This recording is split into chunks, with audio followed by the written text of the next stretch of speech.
And at the moment, nothing's funny.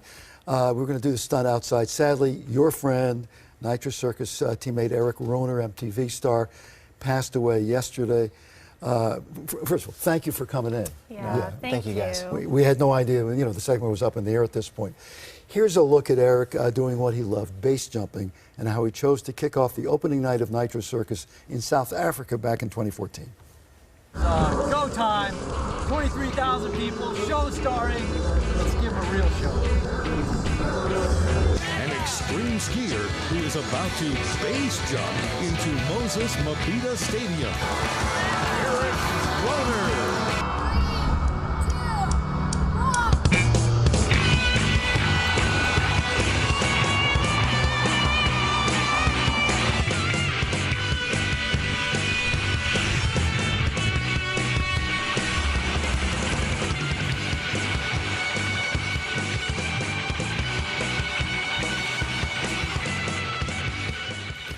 And that's what he loved doing, and he did this event up in Northern California. It's part of the opening ceremony, right? Squaw Valley. He and a bunch of guys parachuted in and hit a tree. Got tangled up. Well, you know, it's tough because he was one of our most calculated members on Nitro Circus. And this jump, I mean, just a regular skydive, not a base jump, nothing fancy. Would have been like, you know, any of us driving to work. I mean, piece of cake, right? Should have been a piece of cake. And, you know, just shows you how fragile life can be. Where did you hear this?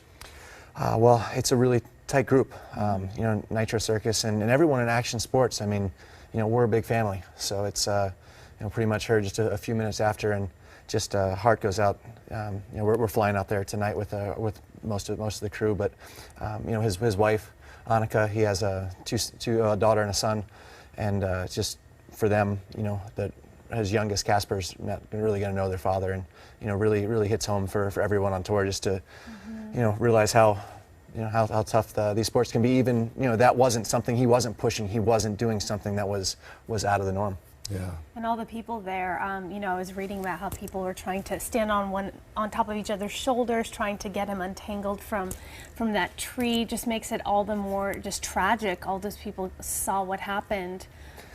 Yeah, and that's, I mean, with anything you do, and that's, you know, but like I said, for him, this should have been, and that's, you know, he's always so calculated, but this was like him driving to work in the morning. So it wasn't something, I guess he was just, you know, probably. It was a casual day. It was a very casual day. Yeah. He stopped doing a lot of the crazy stuff just after, you know, he's wanted to spend time and be a good father and good husband, and it's just Travis, tough. I'm looking at you. You physically look good. You've broken pretty much every bone in your body, some of them several times, etc.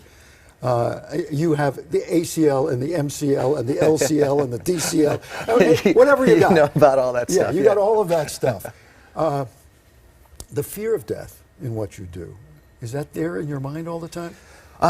You know, when I look around at Nitro Circus and I look at these guys that are pushing the limits in the envelope of the human spirit and what can be done every day, I see that passion. And everyone says, how could you be a father and a husband and allow, I mean, my wife skates on tour. Yeah. You know, and, you know, our two girls look up to Roner and all these guys that are just do amazing feats on motorcycles and scooters and stuff every single night.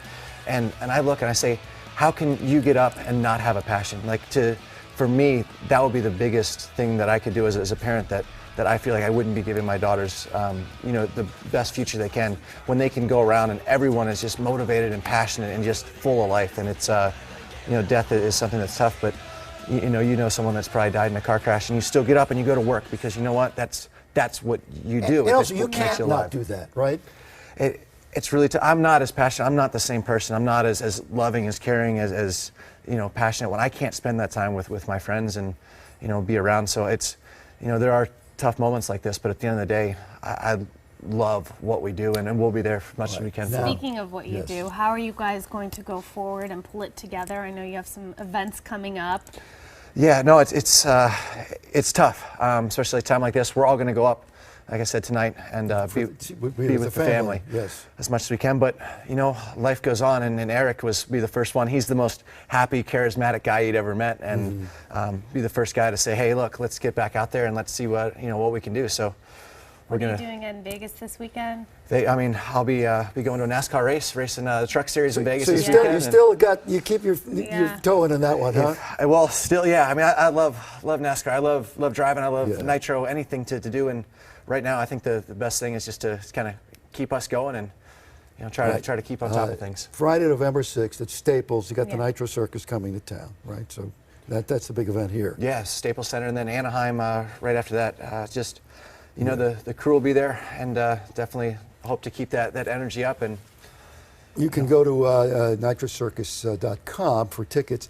Listen, we appreciate you coming in. We know you had to cancel a lot of things. Thank you. We threw out. We're going to do this other kind of goofy segment. We're not doing that. I appreciate that. Yeah. All right. Thank you so much for coming in. Thank you, guys. We're going